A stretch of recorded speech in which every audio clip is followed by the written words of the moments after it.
The Water of Life, retold by Barbara Rogasky, illustrated by Trina Shart-Hyman.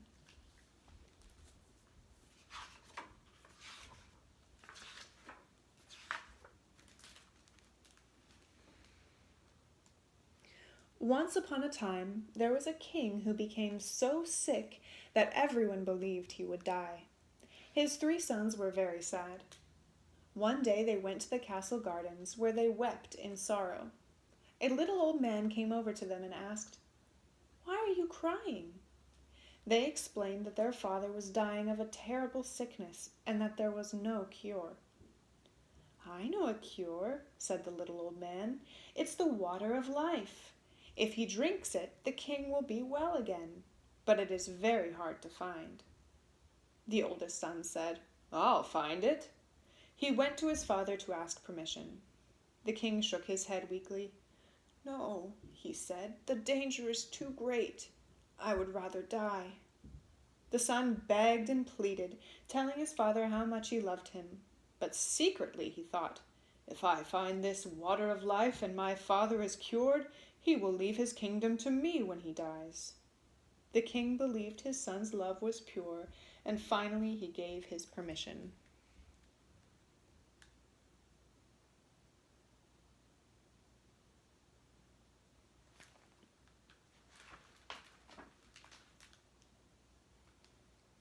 The prince set off on his journey. In a little while he came upon a dwarf who stood in the middle of the road. "Where are you going so fast?" the dwarf asked. The prince, who had to stop his horse, was greatly annoyed.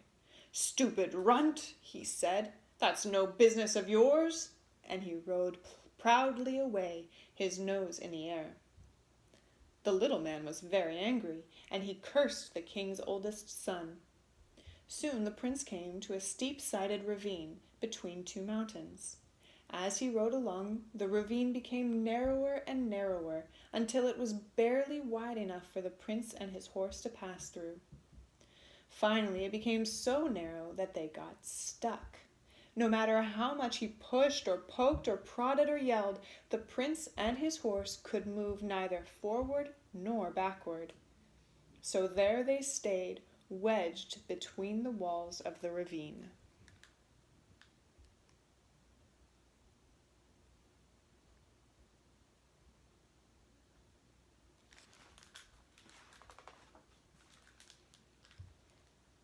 The king waited a long time for his oldest son to return, but he did not come back, and the king grew sicker and sicker. One day his second son came to him and asked permission to look for the water of life. Weaker than ever, the king shook his head. "No," he said, "the danger is too great. I would rather die." "Please, father," his second son said, "let me go out of love for you." But to himself he was saying, as his brother had said, "If I find this water of life and my father is cured, the kingdom will be mine when he dies." The king believed his second son's love was pure, and at last he gave his permission.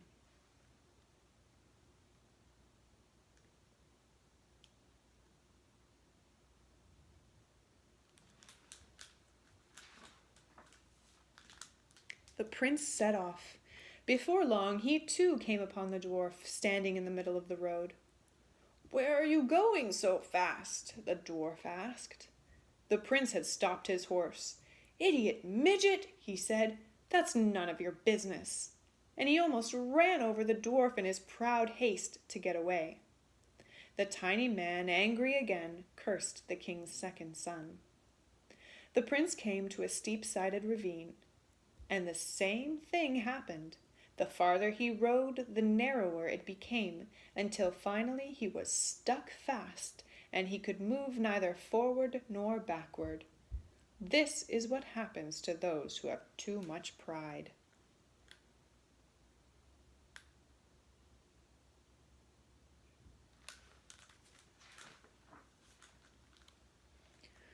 When the second son did not return, the youngest went to his father and asked his leave to seek the water of life. So weak he could barely speak, the king gave his permission. On his journey, the prince came upon the dwarf, who asked him where he was hurrying so fast. He stopped the horse and explained, "I am searching for the water of life, because my father is so sick he is dying." "Do you know how to find it?" the dwarf asked. "No," said the prince. "Since you have not been too proud to answer me, the way your brothers were," the dwarf said, I'll tell you where the water of life is and help you get it. There is a fountain in the courtyard of an enchanted castle, and the water of life flows from that.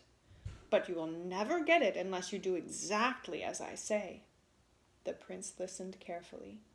The dwarf said, "Here is an iron rod and 2 loaves of bread. Knock on the castle gate 3 times with the rod and it will open. In the courtyard there are 2 lions with huge gaping jaws. Throw a loaf of bread to each one, and they will calm down and let you pass. Then hurry and take the water of life. You must leave with it before the clock strikes 12, or the gate will close and lock you inside."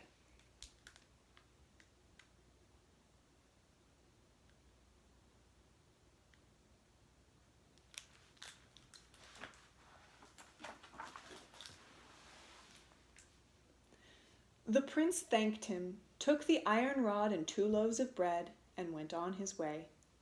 Everything happened as the dwarf had said.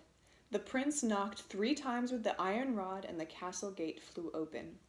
In the courtyard lay 2 lions with their huge mouths open and their sharp teeth glistening.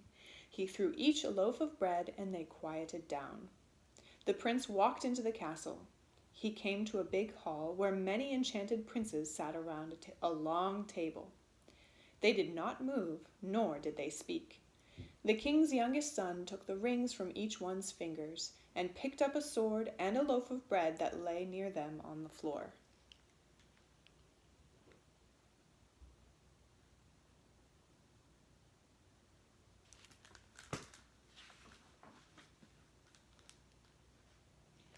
In the next room, he found the most beautiful princess he had ever seen.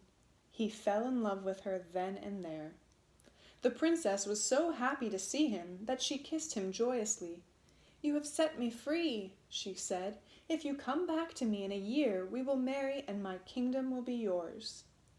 Then she told him how to find the hidden courtyard where the water of life flowed. "But hurry, you must draw the water before the clock strikes 12. The prince promised to return in a year's time and went on.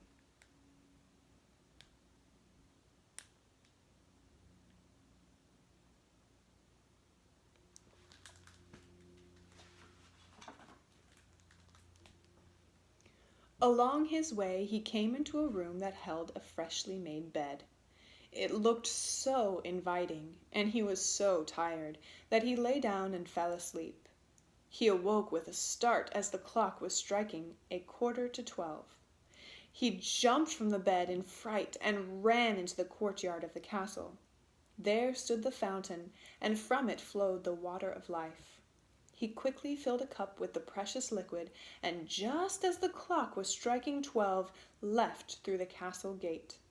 On the last stroke, the gate closed with such force that it took off a piece of his heel. All the same, he was happy to have the water of life, and he started homeward to his father.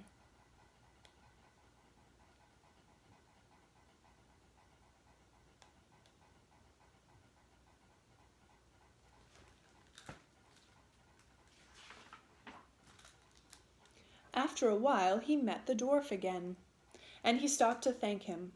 When the dwarf saw the sword and the loaf of bread, he said, "The sword and loaf of bread will be great treasures to you.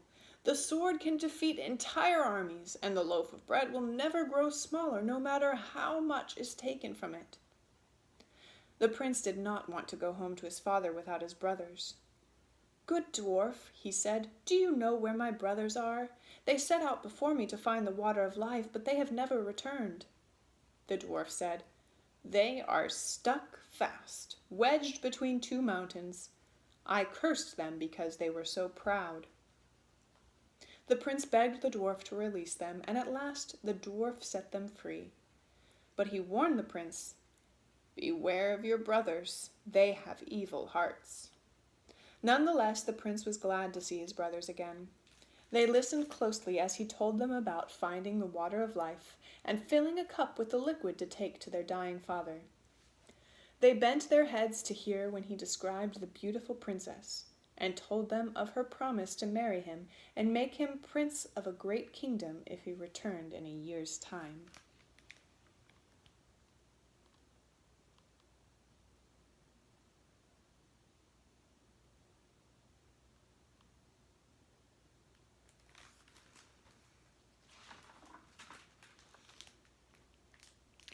Then the three of them rode away together on the long trip home. They came to a land where war and famine raged. Destruction and starvation so afflicted the place that its king believed all was lost. The youngest son went to him and gave him the loaf of bread. With it the king fed his entire kingdom, and yet the loaf of bread remained whole. The prince then gave him the sword, and with that the king destroyed the invading armies, and peace reigned over the land. The prince took back the loaf and the sword, and the three brothers rode on. Twice more on their journey they came to lands that war and famine had brought nearly to ruin. Each time the prince lent the king the loaf of bread and the sword, and each time the people were fed and the kingdom was saved. But the loaf remained whole, and the sword did not stop shining. In this way the youngest prince saved 3 kingdoms and earned the eternal gratitude of 3 kings.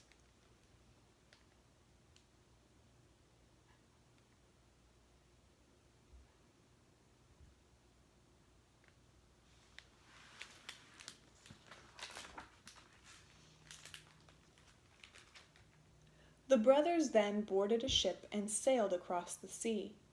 During the voyage, the 2 older brothers said to each other, "He has the water of life, and we have nothing.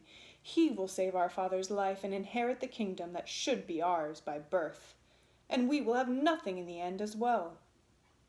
They burned with anger and yearned for revenge. Together they plotted to destroy their youngest brother. While he slept, they emptied the water of life from his cup and poured it into one of their own. Then they filled his cup with bitter seawater.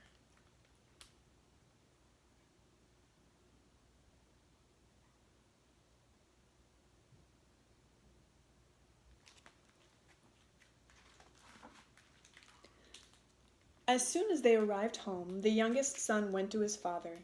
He gave him the cup that he believed held the water of life, expecting him to drink from it and become well again. But instead, the king took a sip, spat the bitterness out of his mouth, and grew sicker than before. As he lay in misery, the 2 older sons came in to him and accused their younger brother of trying to poison him. "We have the water of life," they said, and gave their cup to the king. The moment he took one swallow, his sickness began to leave him. Before long, he was as healthy and strong as he had been in the days of his youth.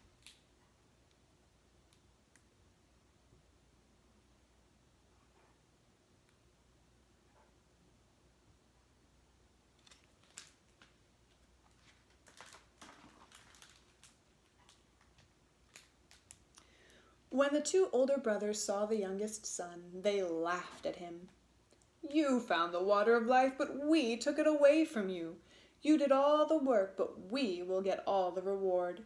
You should have kept your eyes open. We took it from you while you were asleep." "Not only that," they said to him, "in a year one of us will go to the beautiful princess and claim her. One of us will be prince of her kingdom, not you." "Furthermore," they said, "do not go to the king our father and tell him what we have done. He thinks you have betrayed him, and he will not believe you. Besides that," they said, "if you say one word, we will kill you. If you want to live, you must keep silent." The king, now restored to strength, was furious at his youngest son, who he thought had tried to murder him. So the king called his council together, and they sentenced the youngest prince to be shot in secret.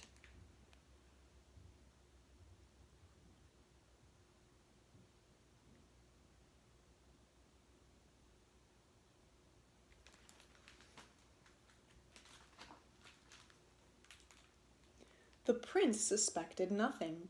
One day he went hunting, and the king's huntsman was ordered to go with him. When they were deep in the forest, the prince saw that the huntsman looked very sad. "Good huntsman," he said, "what is the matter?" "I must not tell you," the huntsman answered, "and yet I should." "Say whatever it is, I swear I will forgive you," the prince said. "Alas, my prince, I must kill you. The king your father has commanded it." Filled with horror, the prince said, "Huntsman, do not kill me. Give me my life." "Dear prince, I must kill you," the huntsman said sadly, and he raised his gun. "Wait," the prince said. "Stop. Give me your huntsman's clothes and take my royal garments in exchange, and I will escape into the forest." "With gladness," the huntsman said. "I would never have been able to shoot you." And so the huntsman went home by back roads where no one would see him in the prince's clothes, and the prince wandered deeper into the forest, disguised in the simple clothes of the huntsman.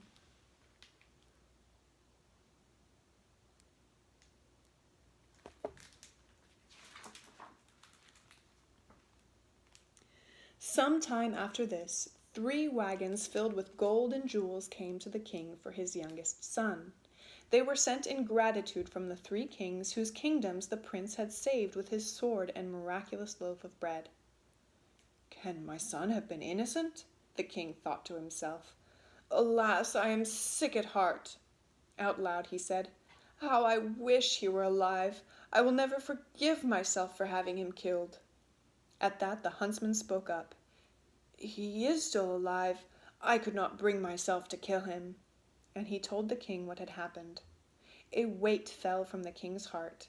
He immediately sent a proclamation throughout the kingdom, saying that his son should come home, where he would be welcomed with happiness and love. In the meantime, the beautiful princess had her servants build a road made of pure and shining gold that led straight to the castle gate. She said to her guards, "The man who rides straight to me up the center of the golden road is the right man, and you are to allow him to enter. But any man who rides to one side or the other of the golden road is not the right man, and you are not to let him in."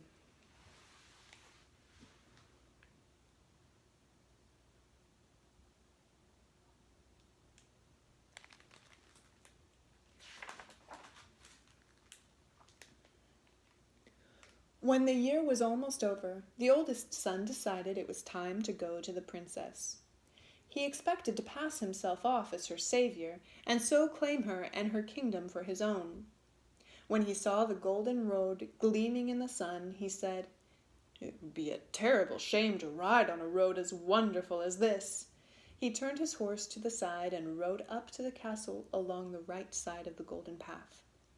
When he reached the castle, the guard said, "You are not the right man," and he was turned away at the gate. Closer to the year's end, the second son went off to claim the princess and her kingdom. When he came to the golden road and his horse had set just one hoof upon it, he said, "It would be 1,000 pities for a horse to tread on a road as beautiful as this," and he rode his horse along the left side of the road. When he reached the castle, the guard said to him, "You are not the right man," and he too was turned away.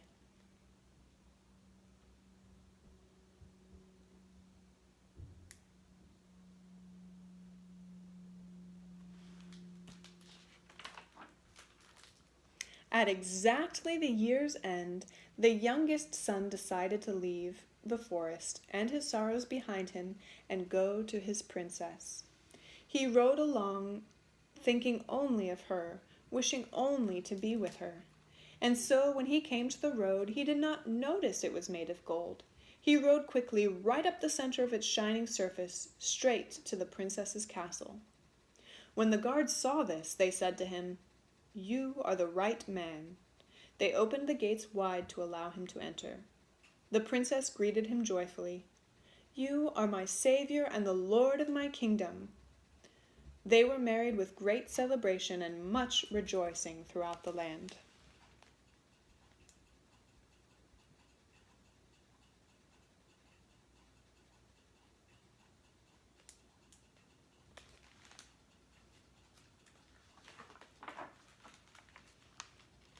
Then the princess told the prince that his father had forgiven him and wanted him to come back home. With happiness in his heart, the prince returned to his father. He told the king how his brothers had tricked him and forced him to remain silent. The king wanted to punish his two sons, but by that time they had sailed away over the sea. They never came back as long as they lived.